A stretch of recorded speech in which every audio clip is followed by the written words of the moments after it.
I've helped clients save over $500,000 when they were about to lose their deposit and walk away from a presale. And in this video, let me share what are the strategies I help them use to get out of that situation, and some of those strategies would be helpful for you as well. So let's dive right in.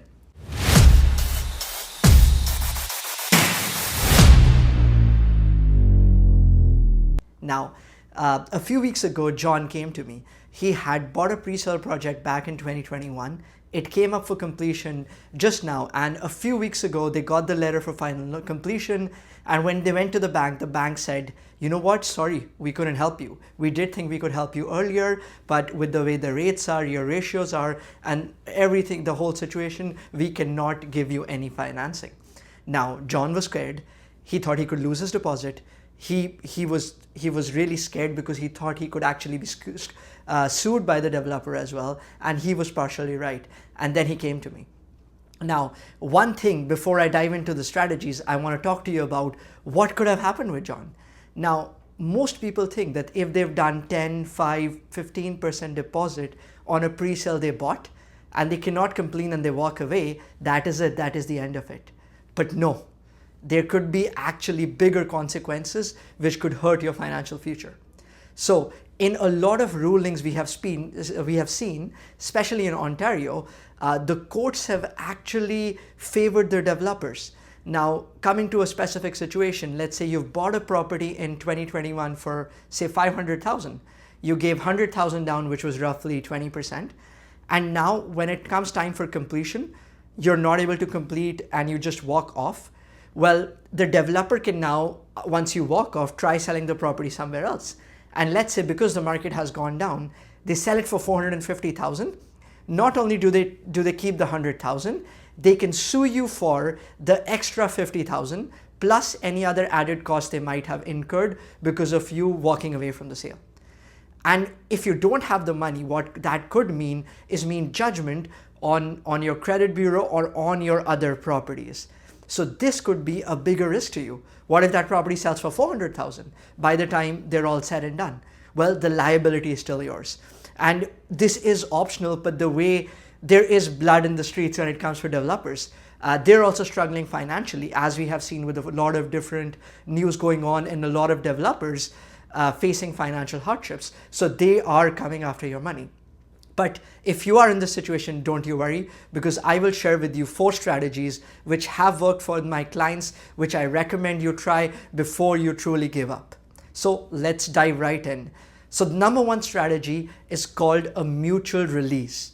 Now, this is not as common, but if you have a good lawyer or your realtor has a great relationship with the developer, what you can do if you have been proactive is you can have them reach out to the developer or their lawyer and negotiate a mutual release for a price.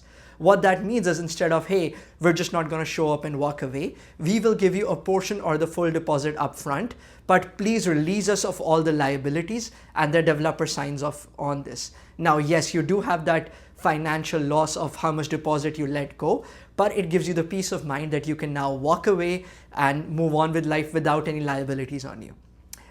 If you are looking for some lawyers, I have put some of my recommendations in the description below. So hopefully if you are in that situation, something like this can be worked out, but this may not work out with every situation. Option number 2, which is the most popular right now, and that is something I help John with, is called extend and close. Now, because a lot of people are struggling with completing on these pre-sale condos, in this market, I have seen a lot of developers give extensions. Sometimes the extensions could be something as small as $100, $200 a day, or it can be $500 a day.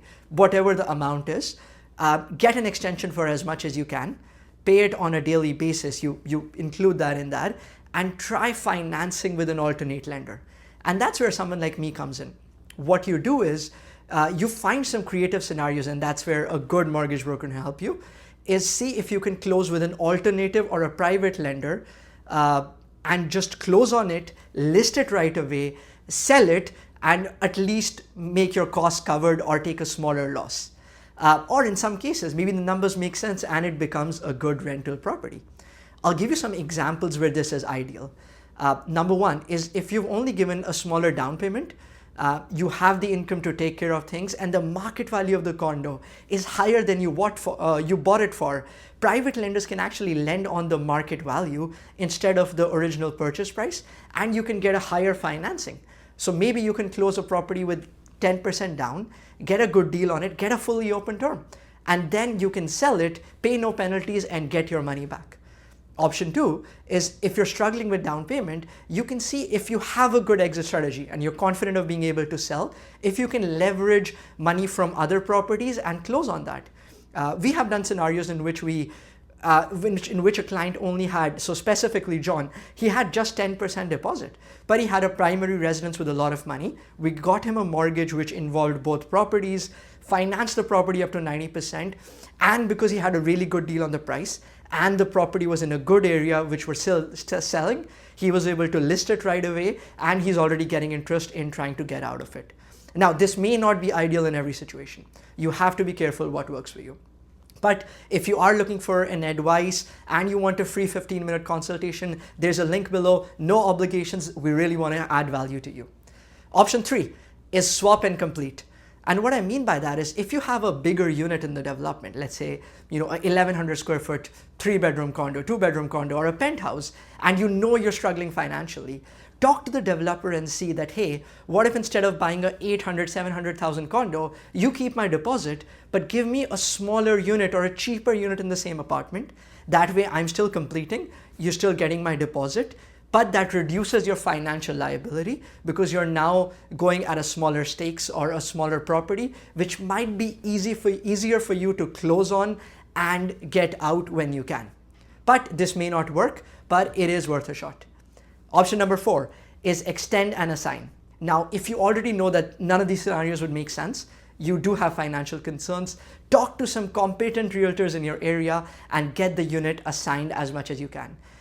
In the current scenario, you may have to let go of part of your deposit to make it attractive. You may have to incur a loss, but if all else fails, you really want to look into the scenario. This is not ideal, but in some cases, you may not have a loss and you can complete on it and really get out of it. And I hope that works out for everyone. But that option does work. And even in this market, a lot of people are able to assign it and get out of it. A big thing here is use a realtor who's really competent. The second thing here is you have to make sure what the charges from the builder are on assignments, because sometimes they might restrict it. Sometimes they might charge a percentage or a fee to let you assign. The other thing to know here though is even till the point when you assign it and the other party does not complete, you still may be liable. So make sure you have a good lawyer by your corner who's assisting you with this transaction. So these are the 4 steps. I hope this really adds value to you. And if you want more such content, to the point, practical, and on real estate in Canada, make sure you comment, subscribe. And yes, if you do have any other questions, feel free to write it in the comments, and I am here to help you. So see you next time.